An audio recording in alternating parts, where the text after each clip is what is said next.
July 4th, 1919. World War I has been over less than 8 months, and the country this day will celebrate its 143rd anniversary of the signing of the Declaration of Independence with picnics and parades. Nevertheless, throughout the country, millions will be waiting to receive the news from Toledo, Ohio, of the long-awaited heavyweight fight between champion Jess Willard, who 4 years earlier knocked out Jack Johnson, and the 24-year-old roughneck challenger from Manassas, Colorado, Jack Dempsey, the Manassas Mauler. Prize fighting was illegal in most states, but famed fight promoter Tex Rickard gambled that the popularity of the sport with the common citizen and returning soldiers would outweigh the protest of reformers who were trying to outlaw boxing altogether. There is no doubt that Tex Rickard has put together one of the great fights of all time in one respect. He has got a challenger there who is a tiger-eating fighter. Dempsey had taken care of the two challengers ahead of him in 25 and 38 seconds, both in the first round, earning his right to face Willard. And still the promoter of the fight, Tex Rickard, feared for Dempsey. Willard had already killed a man. He actually went into Willard's room and told him, "Be careful, don't hurt him." Tex Rickard had a special 97,000-seat wood stadium built, and on the morning of the fight, spectators arrived early. In the protocol of the day, the heavyweight championship belt is displayed, and both Willard and Dempsey calmly pose for photographers. Willard is more than 5 inches taller than Dempsey and almost 60 pounds heavier. Even more, Willard has never been knocked down in his 8-year career. The temperature in the ring is a brutal 110 degrees. Both fighters predict knockouts, but unknown to Willard, Dempsey's manager, Doc Kearns, has a major financial reason to end the fight early. Kearns bet $10,000 at 10-to-1 odds that Dempsey would knock out Willard in the first round. In the opening seconds, Dempsey stalks his opponent. Dempsey came out and he fought from a crouch, almost a panther-like crouch. And after about a minute, he sprung up with the left hand and caught Willard on the jaw, caving in his jaw. The crowd is amazed as Willard goes down for the first time in his career. Unlike today, the rules of boxing in 1919 did not require the fighter to go to a neutral corner.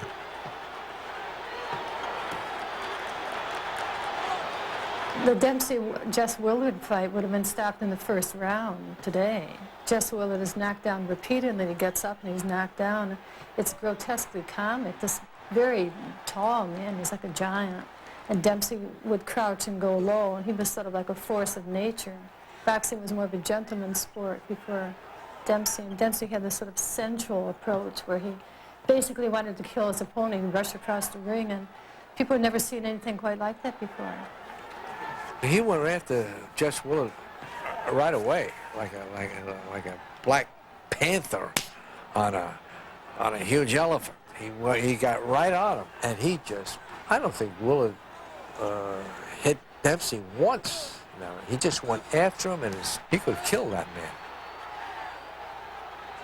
The savagery that Dempsey displayed had never been seen in a boxing ring before. People couldn't believe it. And that sort of set him off for the Jack Dempsey, the Manassas Mauler. He was a killer. As Willard tries to get up for the 7th time, the round ends, but no one realizes it. Dempsey rushes to his corner and leaves the ring, believing the fight is over.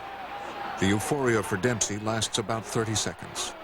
Though Willard appears helpless, the round ends before the referee can count him out. Dempsey's manager, Doc Kearns, screams for his fighter to get back in the ring. It was all over. They had to call him back. And then he proceeded for 2 more rounds to beat the daylights out of him. It was just like whipping at a huge punching bag. At the end of 3 rounds, Willard has suffered a broken jaw, 2 fractured ribs, and 5 missing teeth. His corner informs the referee that he's had enough. Jack Dempsey is heavyweight champion of the world. Dempsey's triumph triggered in 1919, the first year after the close of World War I,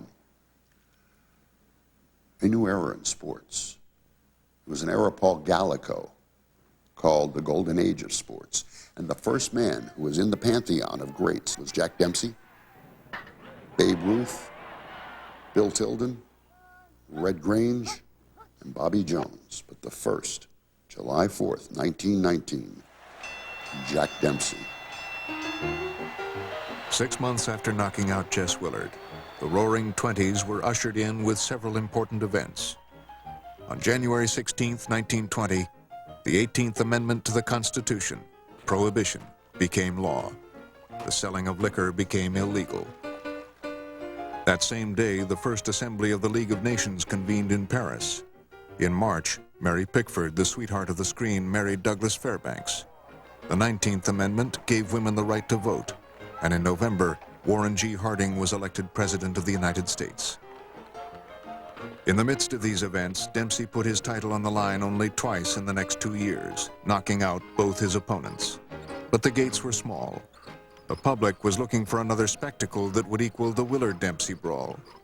Ever the showman, promoter Tex Rickard decided on an international event, pitting Dempsey against the popular light heavyweight champion of the world, Georges Carpentier of France.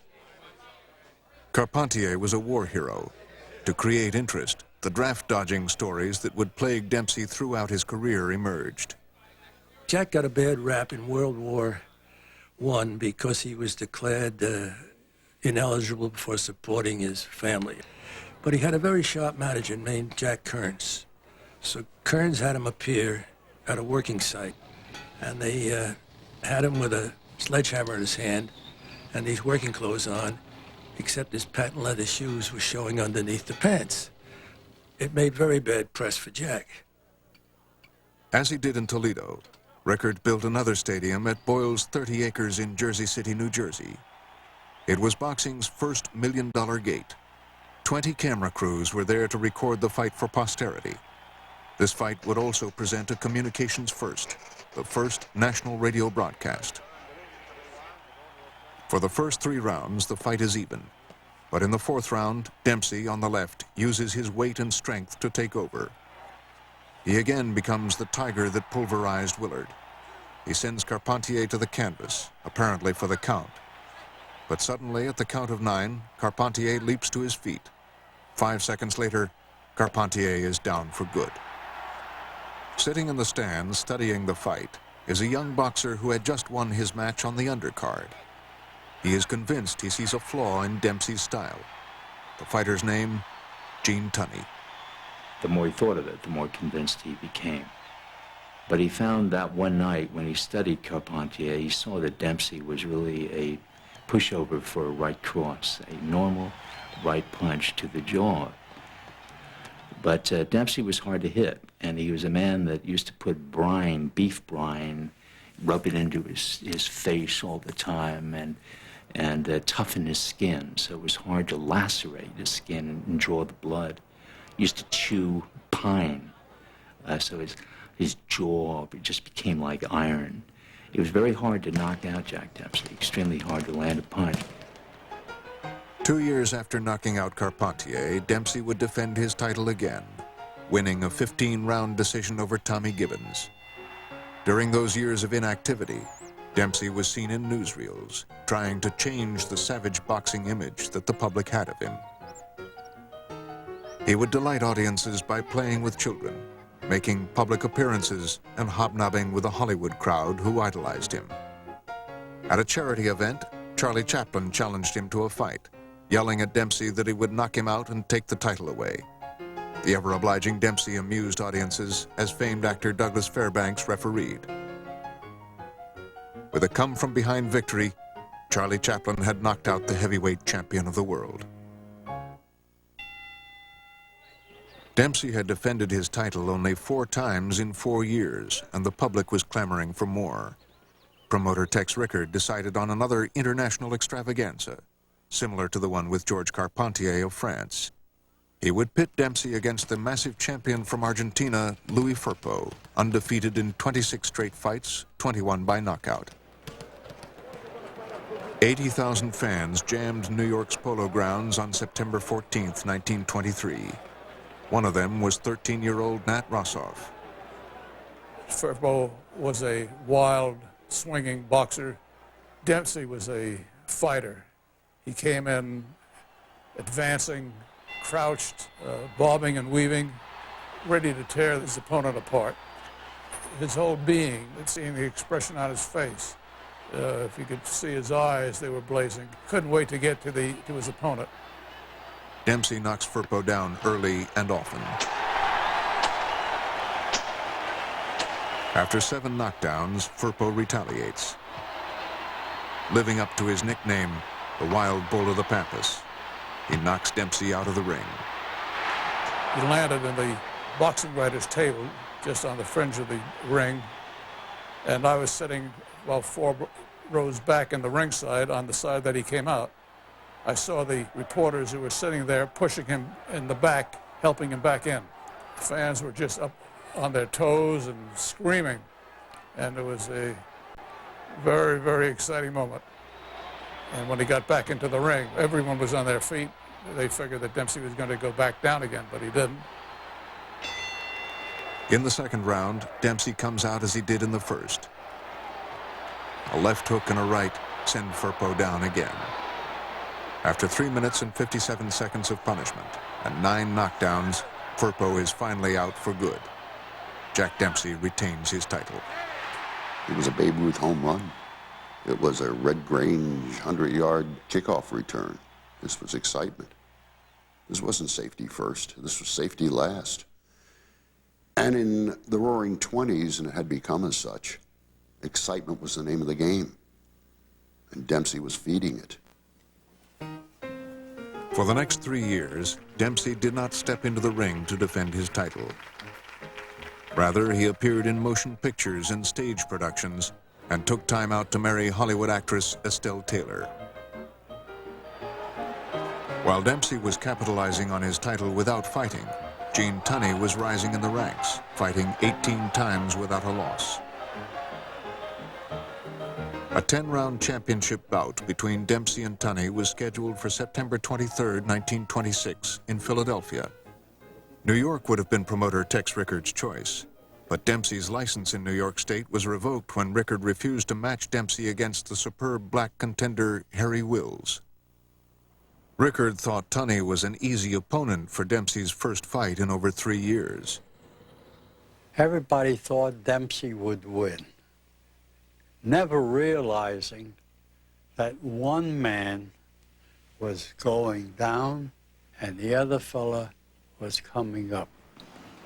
Tunney had all the characteristics to be a great fighter. He could box, he could take a punch. He knew boxing. He was a good student of boxing. And of course, I didn't think he could lick Dempsey because as good as I think Tunney may be, I don't think he can lick Dempsey. From the beginning of the fight, it becomes evident that Tunney, on the right, has done his homework. His countless hours of watching films of Dempsey have prepared him for every lunge and rush of the champion. We all expected to see Dempsey knock out Tunney. However, the fight didn't go that way.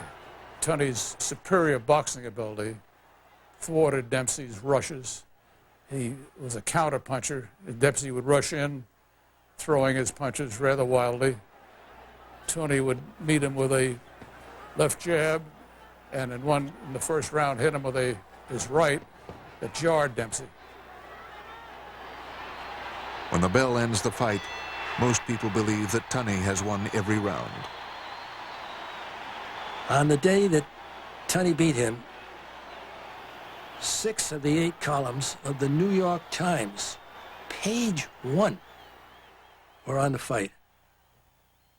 You can't imagine any sporting event now, and this is the New York Times. Tunney was given a ticker tape parade in New York, his hometown. Thousands turned out to greet him. But ironically, Dempsey became more beloved in defeat than Tunney was in victory. Dad had the bad luck to have knocked off the idol of the 20s, when maybe one of the greatest gate draws in the history of sports. And so Dad, the clean-cut guy, comes in with a scientific approach and dances rings around them, and they wonder what's going on here. Maybe, I guess this is just the way the world turns. All great things have to come to an end. Though many experts predicted that the loss to Tunney was the end of his career, the 31-year-old Dempsey did not agree. He wanted a return bout. Before he would get the chance, he would have to meet Jack Sharkey. Sharkey skyrocketed to fame by defeating Harry Wills, the black heavyweight whom Rickard had prevented Dempsey from fighting. Said Dempsey, "I want to be convinced that my ring days are positively over. Maybe Sharkey can convince me." 10 months after losing the crown to Tunney, Dempsey met Sharkey at Yankee Stadium in New York. Even as an ex-champion, Dempsey earned $352,000.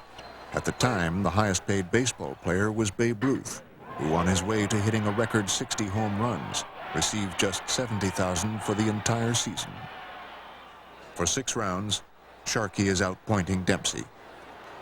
In the 7th round, Sharkey, on the right, continues his attack, often complaining that Dempsey is hitting him low. Toward the middle of the round, Sharkey turns to protest to the referee. The ever-alert Dempsey hits him with a tremendous left hook. Many at ringside think that referee Jack O'Sullivan might disqualify Dempsey. But after a slight hesitation, O'Sullivan counts out Sharkey. The veteran Sharkey had disobeyed the cardinal rule to protect yourself at all times. It was a one-punch knockout.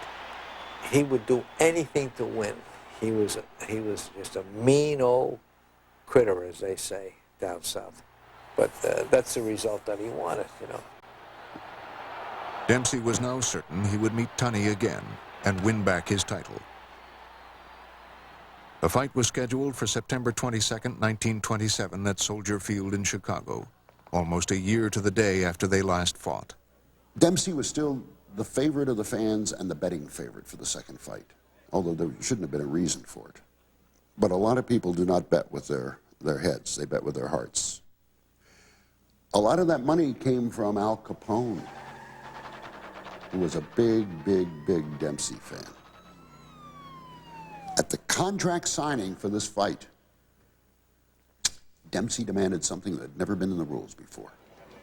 Fearing that Tunney would stand over him and beat him if he got up, he asked that a clause be put in that a man go to a neutral corner upon scoring a knockdown, at his insistence. The second fight gets underway before more than 100,000 spectators, the majority certain that Dempsey will win back the crown. The second fight, we expected to, again to see Dempsey tear into Tunney and knock him out. But the second fight appeared to be a repeat of the first. Dempsey advancing and bobbing and weaving and throwing punches from all sides. Tunney calmly backing off mostly and countering Dempsey, keeping him unbalanced until the 7th round. In the early part of the round, Tunney leads with a straight left. Dempsey counters with a long right and a lunging left. As Tunney falls into the ropes, Dempsey catches him with a vicious left hook. Tunney, who heretofore had never been down, ever, sinks, slinks, slides, melts into the canvas. And Dempsey stands in the corner. And Dave Barry, the referee, is first pointing, then yanking to get Dempsey to go across the ring because Tunney has almost fallen in the corner in which Dempsey is standing in. And Dempsey's just looking at his handiwork. He finally goes, the estimate was between 4 and 5 seconds. He was out. He was out, definitely. You see his face, you see him crumbling there. He would not have made it. Tunney gets up at the count of 9 and goes on to win the decision. But many believe Tunney was saved by what has gone down in history as the long count. He's always felt that he could have gotten up in time. It was all a matter of about 4 seconds. If you look at the film, you see that he looked pretty wide awake at the count of 2, 3. But Dad was in phenomenal physical condition. His legs were in the best shape imaginable, and that's why he could get up and dance around and get away from Dempsey. Dempsey couldn't keep up with him. Tunney was knocked down in the 7th round, but many believe it was the only round he lost. And what nobody remembers is Tunney knocks Dempsey down in the 8th round and goes on to finish in a 10-round decision, having won 19 of the 20 rounds between the two. But what everybody remembers is that 20th round, that 7th round, the long count. And it is still probably one of the most famous moments in all of sports. He accepted defeat gracefully. Never said anything unkind about any opponent. As rough and tough as he was in the ring and mean and cruel, that's how nice and decent he was outside the ring. Thank you, Bill. A few months after the fight, Dempsey retired for good. Again, revered as much in defeat as he was in victory. He appeared with politicians at charity affairs, and when he opened what would become a popular restaurant in New York, Mayor LaGuardia officiated at the groundbreaking ceremony. Tunney defended his title once the following year, winning a technical knockout over Tom Heaney. Then, with no more worlds to conquer, he retired as undefeated heavyweight champion of the world. Despite his 2 victories, Tunney never attained the idolatry of Jack Dempsey. To the public, Dempsey would always be the portrait of what a fighter should be. The face of Jack Dempsey set the standard for the prize fighter's face. If you looked like Dempsey, the trainers would look for it, but to get a closer look at you. The Dempsey attitude. And Dempsey was so popular, he was the first glamorous heavyweight champion. And Clark Gable was fashioned after Jack Dempsey to get that manly look. In his whole career, he was Jack Dempsey. Unlike Dempsey, Tunney appeared more like a college professor rather than the heavyweight champion of the world. I think there's no fighter probably in the 20th century that was perhaps more misunderstood than Dad. He was always misjudged, and he was always thought to be not a natural fighter. Then when they found out that Father was also a reader, a closet reader on the side in the 1920s, that didn't go down too well, because to them, readers in that time were dreamers and maybe fools. When you're a boxer and a fighter, you're supposed to look the part and play the part. And I don't think Dad had any intention in playing that role or wanting to conform to that way of thinking. In retirement, Tunney and Dempsey remained friends. Perhaps the respect they held for each other was confirmed at Soldier Field in Chicago in 1957, the 30th anniversary of the long count. Both men, now in their 60s, decide to settle the argument once and for all. Who was the better fighter? Jokingly, they spar, with no one landing a blow. Then, as thousands roar their approval, they both come to the same conclusion. It would be better to forget the fighting and dance the night away.